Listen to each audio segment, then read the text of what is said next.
Du champagne. C'est exactement ce à quoi ressemble actuellement le marché de l'immobilier mondial.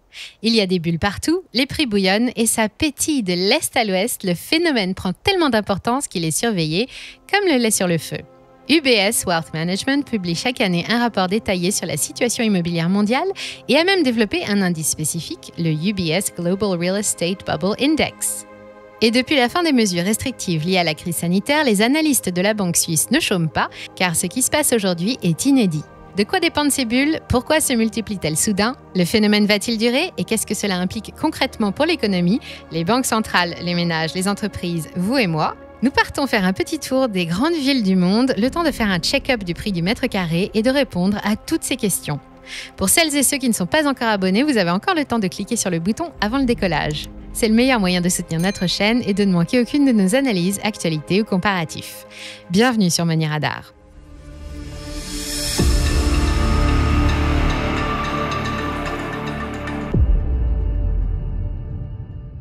UBS est une célèbre banque d'affaires suisse spécialisée dans la gestion de fortune. Elle est si intéressée par l'évolution du marché immobilier qu'elle en a fait l'une de ses expertises. Elle étudie depuis des années tous les signes d'excès sur les marchés immobiliers et les décalages entre les prix du logement et les autres fondamentaux économiques, comme le revenu des ménages ou l'endettement. Chaque année, elle publie à l'automne un rapport d'analyse et identifie les zones ou les villes susceptibles d'être soumises à une bulle immobilière. Sous ce nom poétique, une bulle désigne tout simplement un décalage trop important entre les prix constatés et les capacités réelles d'un marché. Généralement, une bulle se termine par un éclatement, un événement qui n'est pas sans conséquences, mais nous aurons l'occasion d'y revenir. Ainsi, depuis la Suisse, UBS surveille la température des marchés mondiaux et présente chaque année le classement des villes les plus à risque. Elle s'appuie sur les données des banques centrales et des instituts statistiques officiels pour calculer son indice, qui indique en quelque sorte le diamètre de la bulle. Plus il est élevé, plus la bulle est grosse. Le rapport UBS de 2021 nous indique d'abord que le marché mondial vient de subir sa plus forte augmentation depuis 2014 en seulement 12 mois.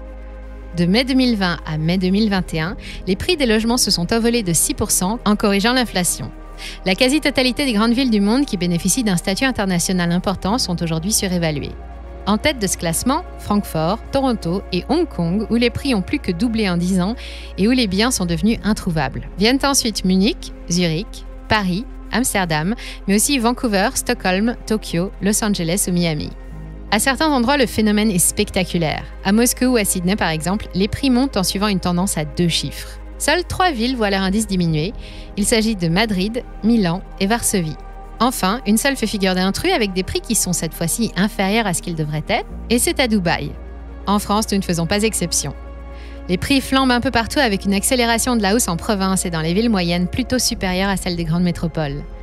Après avoir chuté pendant les confinements, les prix augmentent en général de plus de 5,5%, avec de meilleurs scores en province qu'en Île-de-France, plus 6,4% contre 4,7%. D'après la dernière note de conjoncture des notaires de France, l'écart se creuse encore sur le deuxième trimestre de 2021, avec une hausse de 0,6% seulement à Paris, contre 1,7% pour la province, qui augmente 3 fois plus rapidement. Le volume des transactions atteint son plus haut niveau depuis l'an 2000 et autre record à la fin août, la hausse des prix des maisons anciennes est estimée à près de 8,9% pour toute la France. Qu'est-ce qui cause cette flambée des prix? Après les confinements, un intense besoin d'espace s'est soudain fait ressentir et les citadins ont commencé à fuir les centres-villes pour les faubourgs ou la campagne, là où les prix pour un bout de verdure sont plus raisonnables. Les conditions de financement se sont allégées un peu partout et les taux négatifs ont favorisé l'accès au crédit, boosté également par l'épargne abondante et les performances des marchés boursiers. Mais qui dit crédit facile, dit aussi endettement en hausse. Et selon le rapport, les coefficients d'endettement augmentent et les encours de prêts hypothécaires s'emballent partout dans le monde.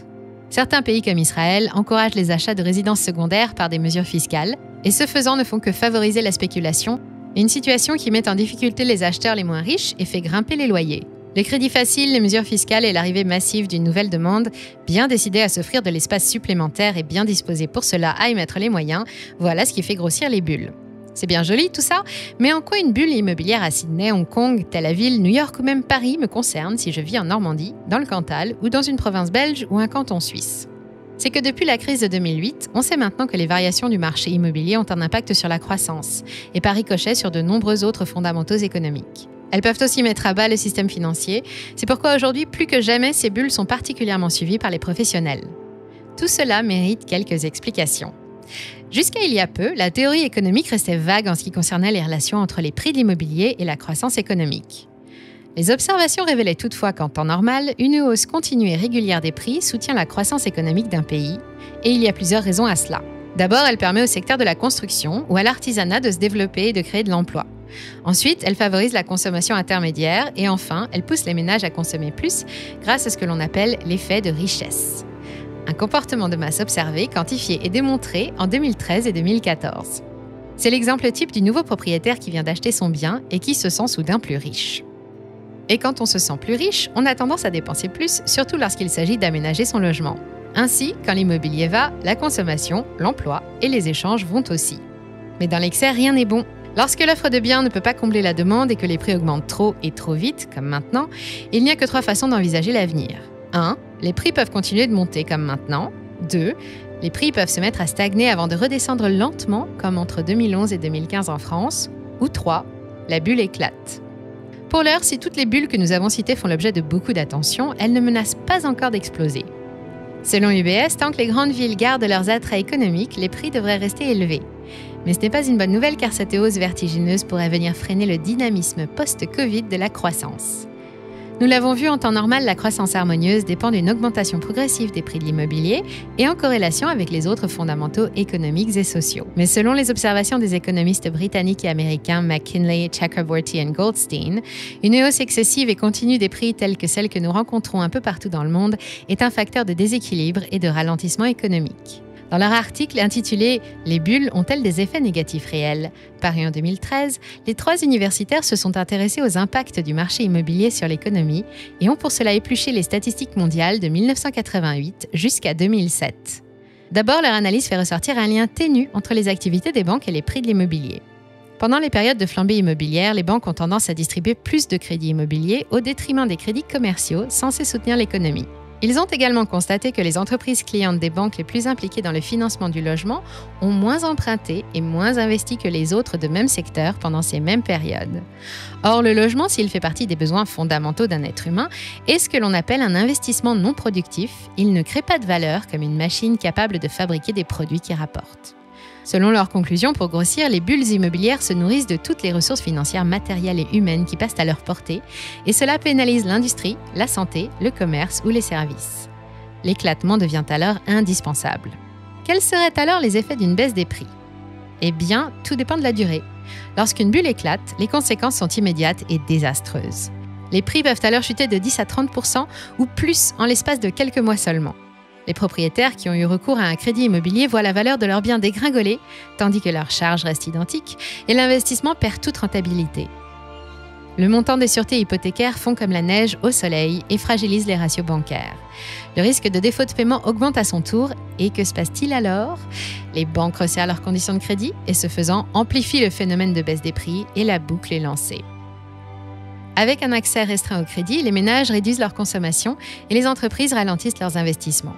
Cela entraîne mécaniquement une contraction générale de la demande qui elle-même touche tous les autres secteurs économiques. Souvenez-vous, c'est l'effondrement de la bulle immobilière américaine en 2006 qui a provoqué la crise des subprimes et rebondit ensuite sur l'ensemble du système bancaire mondial.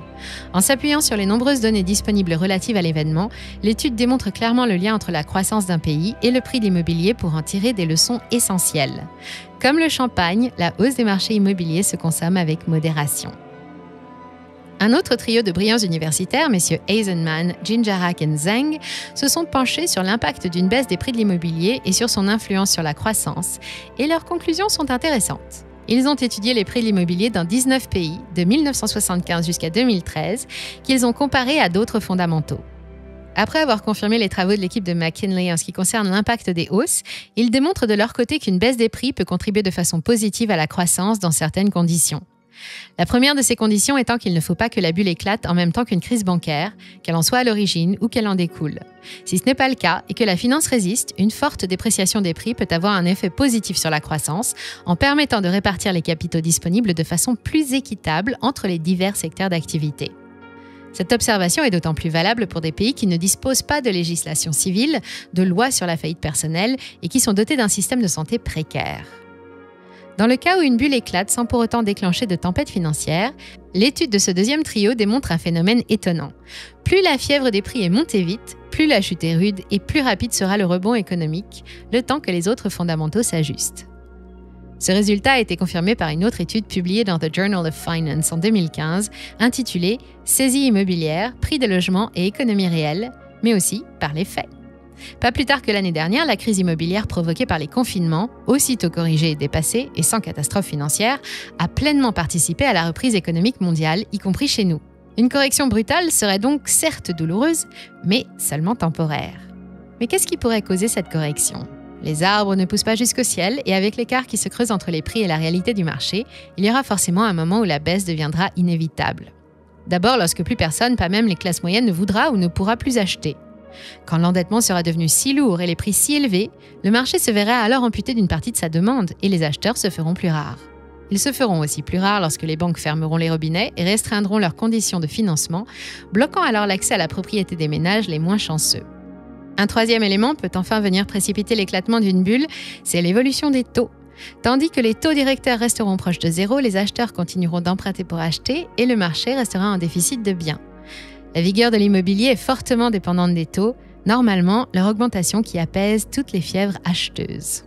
Mais aucune hausse des taux directeurs suffisante pour déclencher une crise n'est officiellement prévue à aucun menu, ni canadien, ni européen, ni suisse, ni japonais.